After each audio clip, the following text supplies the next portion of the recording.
وما أبرئ نفسي إن النفس لأمارة بالسوء إلا ما رحم ربي إن ربي غفور رحيم.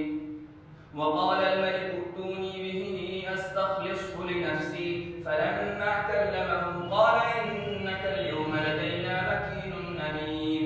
قال اجعلني على خزائن الأرض إني حفيظ عليم. وكذلك مكنا ليوسف في الأرض يتبوأ منها حيث يشاء نصيب برحمتنا من نشاء ولا نضيع أجر المحسنين ولأجر الآخرة خير للذين آمنوا وكانوا يتقون. وجاء إخوة يوسف فدخلوا عليه فعرفهم وهم له منكرون. ولما جهزهم بجهازهم قال ائتوني بأخ لكم من أبيكم ألا ترون أني أوفي الكيل وأنا خير المنزلين فإن لم تأتوني به فلا كيل لكم عندي ولا تقربون. قالوا سنراود عنه أباه وإنا لفاعلون. وقال لفتيانه اجعلوا بضاعتهم في رحالهم لعلهم يعرفونها إذا انقلبوا إلى أهلهم لعلهم يرجعون. فلما رجعوا إلى أبيهم قالوا يا أبانا منع منا الكيل فأرسل معنا أخانا نكتل وإنا له لحافظون. قال هل آمنكم عليه إلا كما أمنتكم على أخيه من قبل فالله خير حافظا وهو أرحم الراحمين. ولما فتحوا متاعهم وجدوا بضاعتهم ردت إليهم قالوا يا أبانا ما نبغي هذه بضاعتنا ردت إلينا ونمير أهلنا ونحفظ أخانا ونزداد كيل بعير ذلك كيل يسير. قال لن أرسله معكم حتى تؤتون موثقا من الله لتأتونني به إلا أن يحاط بكم. فلما آتوه موثقهم قال الله على ما نقول وكيل. وقال يا بني لا تدخلوا من باب واحد وادخلوا من أبواب متفرقة وما أغني عنكم من الله من شيء إن الحكم إلا لله عليه توكلت وعليه فليتوكل المتوكلون. ولما دخلوا من حيث أمرهم أبوهم ما كان يغني عنهم من الله من شيء إلا حاجة في نفس يعقوب قضاها وإنه لذو علم لما علمناه ولكن أكثر الناس لا يعلمون. ولما دخلوا على يوسف آوى إليه أخاه قال إني أنا أخوك فلا تبتئس بما كانوا يعملون. فلما جهزهم بجهازهم جعل السقاية في رحل أخيه ثم أذن مؤذن أيتها العير إنكم لسارقون. قالوا وأقبلوا عليهم ماذا تفقدون؟ قالوا نفقد صواع الملك ولمن جاء به حمل بعير وأنا به زعيم. قالوا تالله لقد علمتم ما جئنا لنفسد في الأرض وما كنا سارقين. قالوا فما جزاؤه إن كنتم كاذبين. قالوا جزاؤه من وجد في رحله فهو جزاؤه كذلك نجزي الظالمين. فبدأ بأوعيتهم قبل وعاء أخيه ثم استخرجها من وعاء أخيه كذلك كدنا ليوسف ما كان ليأخذ أخاه في دين الملك إلا أن يشاء الله نرفع درجات من نشاء وفوق كل ذي علم عليم.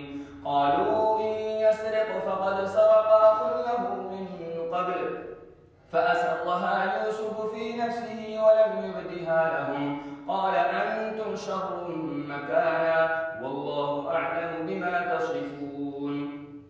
قالوا يا أيها العزيز إن له أبا شيخا كبيرا فخذ أحدنا مكانه إنا نراك من المحسنين. قال معاذ الله أن نأخذ إلا من وجدنا متاعنا عنده إنا إذا لظالمون. فلما استيئسوا منه خلصوا نجيا قال كبيرهم ألم تعلموا أن أباكم قد أخذ عليكم موثقا من الله ومن قبل ما فرطتم في يوسف فلن أبرح الأرض حتى يأذن لي أبي أو يحكم الله لي وهو خير الحاكمين. ارجعوا إلى أبيكم فقولوا يا أبانا إن ابنك سرق وما شهدنا إلا بما علمنا وما كنا للغيب حافظين.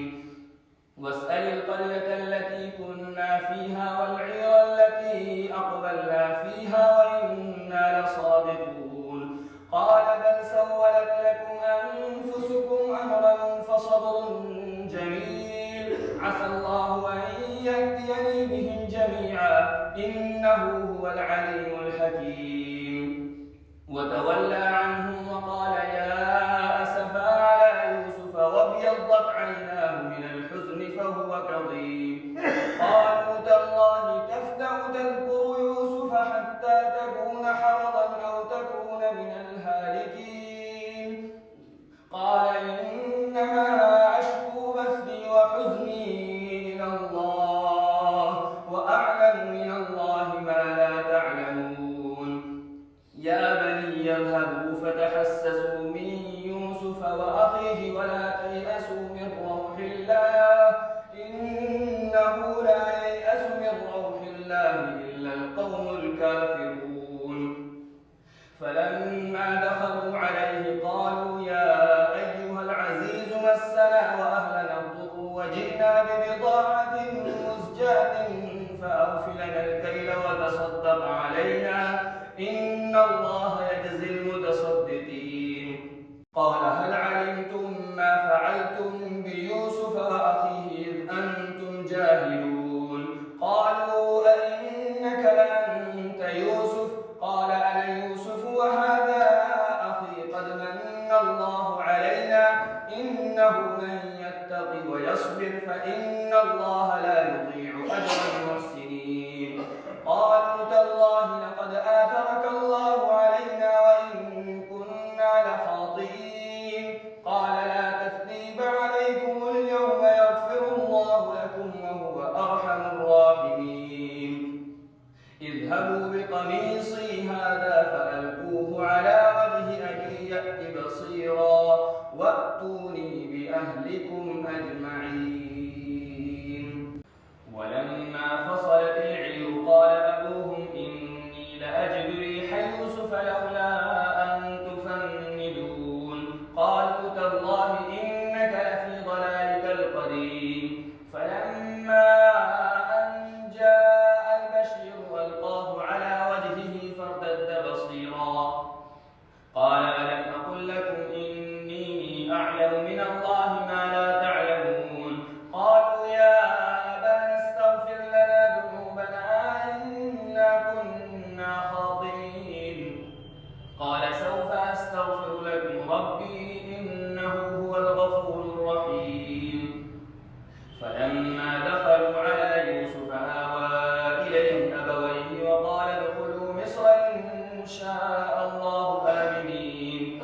ورفع أبويه على العرش وخروا له سجدا وقال يا أبت هذا تأويل رؤياي من قبل قد جعلها ربي حقا وقد أحسن بي إذ أخرجني من السجن وجاء بكم من البدو من بعد أن نزغ الشيطان بيني وبين إخوتي إن ربي لطيف لما يشاء إنه هو العليم الحكيم.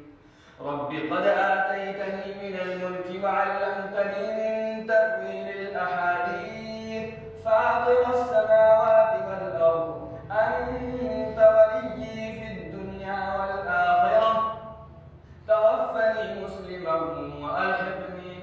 الصالحين. ذلك من أنباء الغيب نوحيه إليك وما كنت لديهم إذ أجمعوا أمرهم وهم يمكرون. وما أكثر الناس ولو حرصت بمؤمنين وما تسألهم عليه من أجر إن هو إلا ذكر للعالمين. وكأي من آية في السماوات والأرض يمرون عليها وهم عنها معرضون وما يؤمن أكثرهم بالله إلا وهم مشركون. أفأمنوا أن تأتيهم غاشية من عذاب الله أو تأتيهم الساعة بغتة وهم لا يشعرون. قل هذه سبيلي أدعو إلى الله على بصيرة أنا ومن اتبعني وسبحان الله وما أنا من المشركين. وما أرسلنا من قبلك إلا رجالا نوحي إليهم من أهل القرى أفلم يسيروا في الأرض فينظروا كيف كان عاقبة الذين من قبلهم ولدار الآخرة خير للذين اتقوا أفلا تعقلون. حتى إذا استيأس الرسل وظنوا أنهم قد كذبوا جاءهم نصرنا فنجي من نشاء ولا يرد بأسنا عن القوم المجرمين. لقد كان في قصصهم عبرة لأولي الألباب ما كان حديثا يفترى ولكن تصديق الذي بين يديه وتفصيل كل شيء وهدى ورحمة لقوم يؤمنون. بسم الله الرحمن الرحيم. ألف لام ميم را. تلك آيات الكتاب والذي أنزل إليك من ربك الحق ولكن أكثر الناس لا يؤمنون. الله الذي رفع السماوات بغير عمد ترونها ثم استوى على العرش وسخر الشمس والقمر كل يجري لأجل مسمى يدبر الأمر يفصل الآيات لعلكم بلقاء ربكم توقنون. وهو الذي مد الأرض وجعل فيها رواسي وأنهارا ومن كل الثمرات جعل فيها زوجين اثنين يغشي الليل النهار إن في ذلك لآيات لقوم يتفكرون. وفي الأرض قطع متجاورات وجنات من أعناب وزرع ونخيل صنوان وغير صنوان يسقى بماء واحد ونفضل بعضها على بعض في الأكل إن في ذلك لآيات لقوم يعقلون. وإن تعجب فعجب قولهم أإذا كنا ترابا أإنا لفي خلق جديد أولئك الذين كفروا بربهم وأولئك الأغلال في أعناقهم وأولئك أصحاب النار هم فيها خالدون. ويستعجلونك بالسيئة قبل الحسنة وقد خلت من قبلهم المثلات وإن ربك لذو مغفرة للناس على ظلمهم وإن ربك لشديد العقاب. ويقول الذين كفروا لولا أنزل عليه آية من ربه إنما أنت منذر ولكل قوم هاد. الله يعلم ما تحمل كل أنثى وما تغيض الأرحام وما تزداد وكل شيء عنده بمقدار. عالم الغيب والشهادة الكبير المتعال. سواء منكم من أسر القول ومن جهر به ومن هو مستخف بالليل وسارب بالنهار له معقبات من بين يديه ومن خلفه يحفظونه من أمر الله إن الله لا يغير ما بقوم حتى يغيروا ما بأنفسهم وإذا أراد الله بقوم سوءا فلا مرد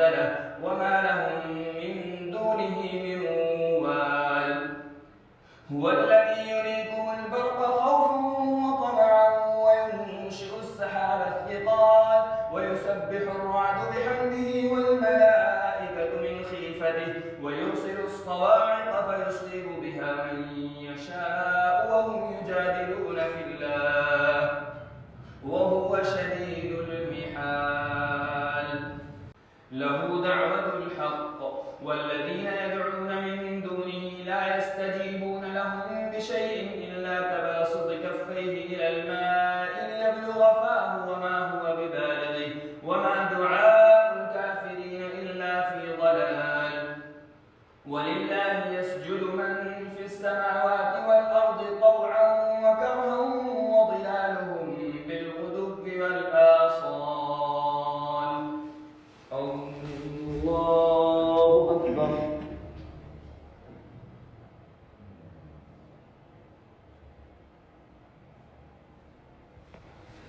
الله أكبر.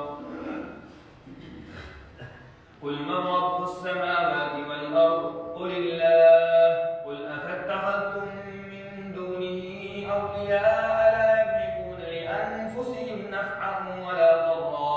قل هل يستوي الأعمى والبصير أم هل تستوي الظلمات والنور أم جعلوا لله شركاء خلقوا كخلقه فتشابه الخلق عليهم. قل الله خالق كل شيء وهو الواحد القهار. أنزل من السماء ماء فسالت أودية بقدرها فاحتمل السيل زبدا رابيا ومما يوقدون عليه في النار ابتغاء حلية أو متاع زبد مثله كذلك يضرب الله الحق والباطل فأما الزبد فيذهب جفاء وأما ما ينفع الناس فيمكث في الأرض كذلك يضرب الله الأمثال. للذين استجابوا لربهم الحسنى والذين لم يستجيبوا له لو أن لهم ما في الأرض جميعا ومثله معه لافتدوا به أولئك لهم سوء الحساب ومأواهم جهنم وبئس المهاد. أفمن يعلم أنما أنزل إليك من ربك الحق كمن هو أعمى إنما يتذكر أولو الألباب الذين يوفون بعهد الله ولا ينقضون الميثاق والذين يصلون ما أمر الله به أن يوصل ويخشون ربهم ويخافون سوء الحساب والذين صبروا ابتغاء وجه ربهم وأقاموا الصلاة وأنفقوا مما رزقناهم سرا وعلانية ويدرؤون بالحسنة السيئة أولئك لهم عقبى الدار جنات عدن يدخلونها ومن صلح من آبائهم وأزواجهم وذرياتهم والملائكة يدخلون عليهم من كل باب سلام عليكم بما صبرتم فنعم عقبى الدار. والذين ينقضون عهد الله من بعد ميثاقه ويقطعون ما أمر الله به أن يوصل ويفسدون في الأرض أولئك لهم اللعنة ولهم سوء الدار. الله يبسط الرزق لمن يشاء ويقدر وفرحوا بالحياة الدنيا وما الحياة الدنيا في الآخرة إلا متاع. ويقول الذين كفروا لولا أنزل عليه آية من ربه قل إن الله يضل من يشاء ويهدي إليه من أناب الذين آمنوا وتطمئن قلوبهم بذكر الله ألا بذكر الله تطمئن القلوب الذين آمنوا وعملوا الصالحات طوبى لهم وحسن مآب. كذلك أرسلناك في أمة قد خلت من قبلها أمم لتتلو عليهم الذي أوحينا إليك وهم يكفرون بالرحمن قل هو ربي لا إله إلا هو عليه توكلت توكلت وإليه متاب. ولو أن قرآنا سيرت به الجبال أو قطعت به الأرض أو كلم به الموتى بل لله الأمر جميعا. أفلم ييأس الذين آمنوا أن لو يشاء الله لهدى الناس جميعا. ولا يزال الذين كفروا تصيبهم بما صنعوا قارعة أو تحل قريبا من دارهم حتى يأتي وعد الله إن الله لا يخلف الميعاد. ولقد استهزئ برسل من قبلك فأمليت للذين كفروا ثم أخذتهم فكيف كان عقاب. أفمن هو قائم على كل نفس بما كسبت وجعلوا لله شركاء قل سموهم أم تنبئونه بما لا يعلم في الأرض أم بظاهر من القول بل زين للذين كفروا مكرهم وصدوا عن السبيل ومن يضلل الله فما له من هاد. لهم عذاب في الحياة الدنيا ولعذاب الآخرة أشق وما لهم من الله من واق. مثل الجنة التي وعد المتقون تجري من تحتها الأنهار أكلها دائم وظلها تلك عقبى الذين اتقوا وعقبى الكافرين النار. والذين آتيناهم الكتاب يفرحون بما أنزل إليك ومن الأحزاب من ينكر بعضه قل إنما أمرت أن أعبد الله ولا أشرك به إليه أدعو وإليه مآب. وكذلك أنزلناه حكما عربيا ولئن اتبعت أهواءهم بعد ما جاءك من العلم ما لك من الله من ولي ولا واق. ولقد أرسلنا رسلا من قبلك وجعلنا لهم أزواجا وذرية وما كان لرسول أن يأتي بآية إلا بإذن الله لكل أجل كتاب يمحو الله ما يشاء ويثبت وعنده أم الكتاب. وإما نرينك بعض الذي نعدهم أو نتوفينك فإنما عليك البلاغ وعلينا الحساب. أولم يروا أنا نأتي الأرض ننقصها من أطرافها والله يحكم لا معقب لحكمه وهو سريع الحساب. وقد مكر الذين من قبلهم فلله المكر جميعا يعلم ما تكسب كل نفس وسيعلم الكفار لمن عقبى الدار. ويقول الذين كفروا لست مرسلا قل كفى بالله شهيدا بيني وبينكم ومن عنده علم الكتاب. بسم الله الرحمن الرحيم ألف لام را كتاب أنزلناه إليك لتخرج الناس من الظلمات إلى النور بإذن ربهم إلى صراط العزيز الحميد. الله الذي له ما في السماوات وما في الأرض وويل للكافرين من عذاب شديد. الذين يستحبون الحياة الدنيا على الآخرة ويصدون عن سبيل الله ويبغونها عوجا أولئك في ضلال بعيد.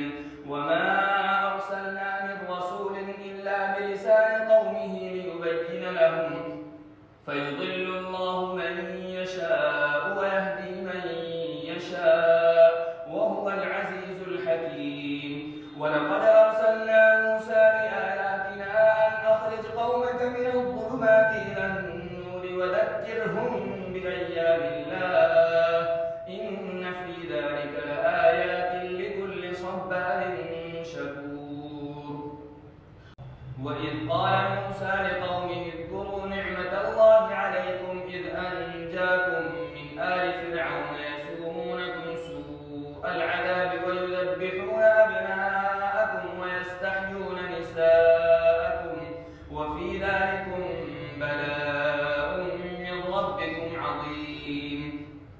وإذ تأذن ربكم لئن شكرتم لأزيدنكم ولئن كفرتم إن عذابي لشديد. وقال موسى إن تكفروا أنتم ومن في الأرض جميعا فإن الله لغني حميد. ألم يأتكم نبأ الذين من قبلكم قوم نوح وعاد وثمود والذين من بعدهم لا يعلمهم إلا الله جاءتهم رسلهم بالبينات فردوا أيديهم في أفواههم وقالوا إنا كفرنا بما أرسلتم به وإنا لفي شك مما تدعوننا إليه مريب. قالت رسلهم أفي الله شك فاطر السماوات والأرض يدعوكم ليغفر لكم من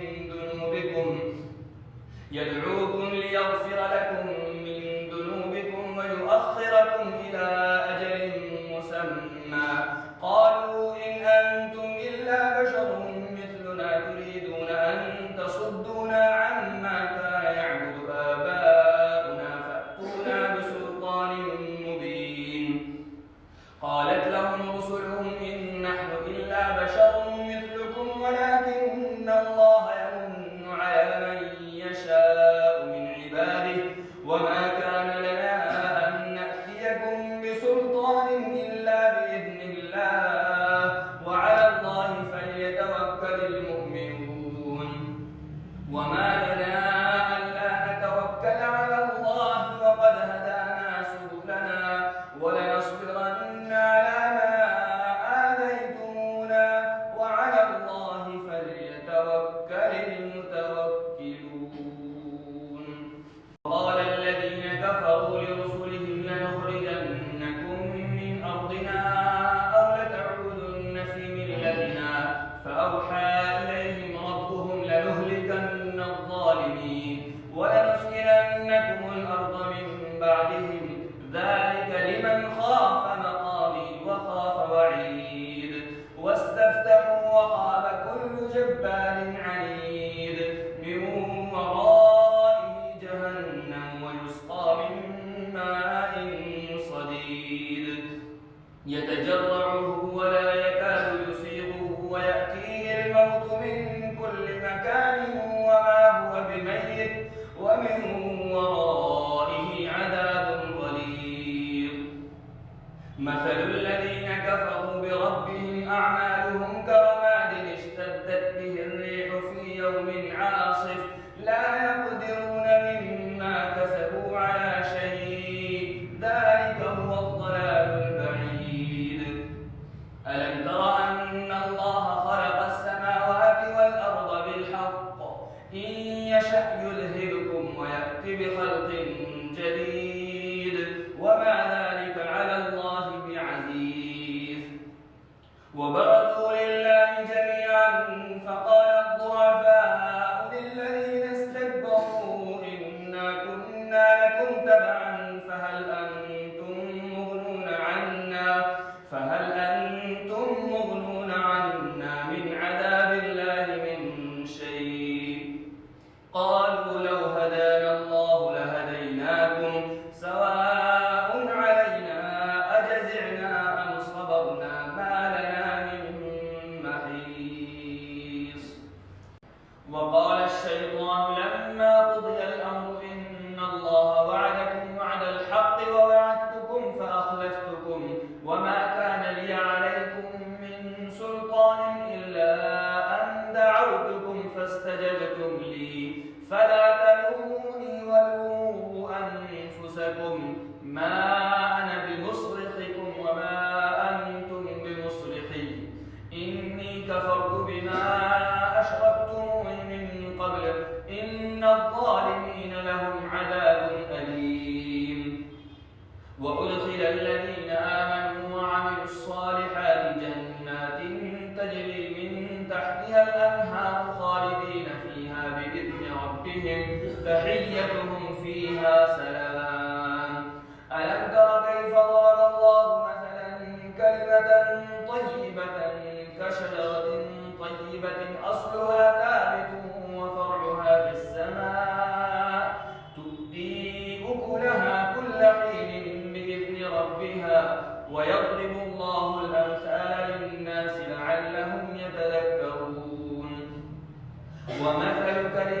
خبيثة كشجرة خبيثة اجتثت من فوق الأرض ما لها من قرار يثبت الله الذين آمنوا بالقول الثابت في الحياة الدنيا وفي الآخرة ويضل الله الظالمين ويفعل الله ما يشاء. ألم تر إلى الذين بدلوا نعمة الله كفرا وأحلوا قومهم دار البوار جهنم يصلونها فبئس القرار وجعلوا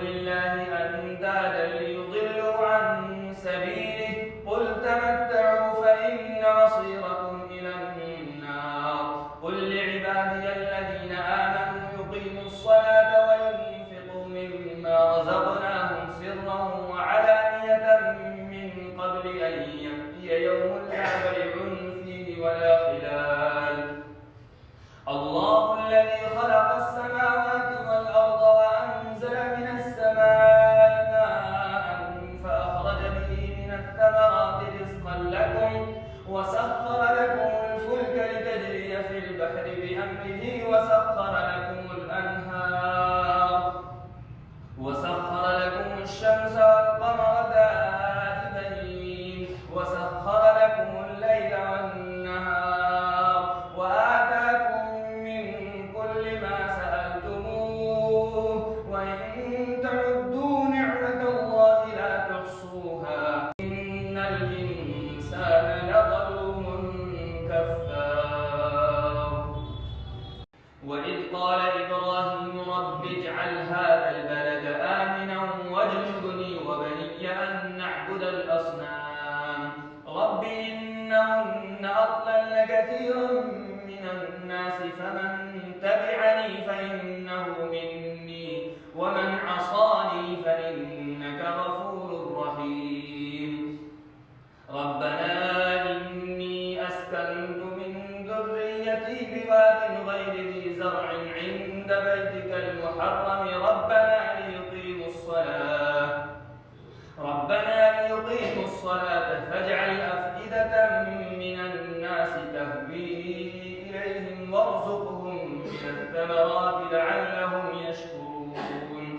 ربنا إنك تعلم ما نخفي وما نعلن وما يخفى على الله من شيء في الأرض ولا في السماء. الحمد لله الذي وهب لي على الكبر إسماعيل وإسحاق إن ربي لسميع الدعاء. رب اجعلني مقيم الصلاة ومن ذريتي ربنا وتقبل دعاء. ربنا اغفر لي ولوالدي وللمؤمنين يوم يقوم الحساب. ولا تحسبن الله غافلا عما يعمل الظالمون إنما يؤخرهم ليوم تشخص فيه الأبصار مهطعين مقنعي رؤوسهم لا يرتد إليهم طرفهم وأفئدتهم هواء. وأنذر الناس يوم يأتيهم العذاب فيقول الذين ظلموا ربنا أخرنا إلى أجل قريب نجب دعوتك ونتبع الرسل أولم تكونوا أقسمتم من قبل ما لكم من زوال وسكنتم في مساكن الذين ظلموا أنفسهم وتبين لكم كيف فعلنا بهم وضربنا لكم الأمثال. وقد مكروا مكرهم وعند الله مكرهم وإن كان مكرهم لتزول منه الجبال. فلا تحسبن الله مخلف وعده رسله إن الله عزيز ذو انتقام. يوم تبدل الأرض غير الأرض والسماوات وبرزوا لله الواحد القهار. وترى المجرمين يومئذ مقرنين في الأصفاد سرابيلهم تغشى وجوههم النار ليجزي الله كل نفس ما كسبت إن الله سريع الحساب. هذا بلاغ للناس ولينذروا به وليعلموا أنما هو إله واحد وليذكر أولو الألباب. Thanks for watching. Don't forget to like, comment, share and subscribe to Al Wahid channel.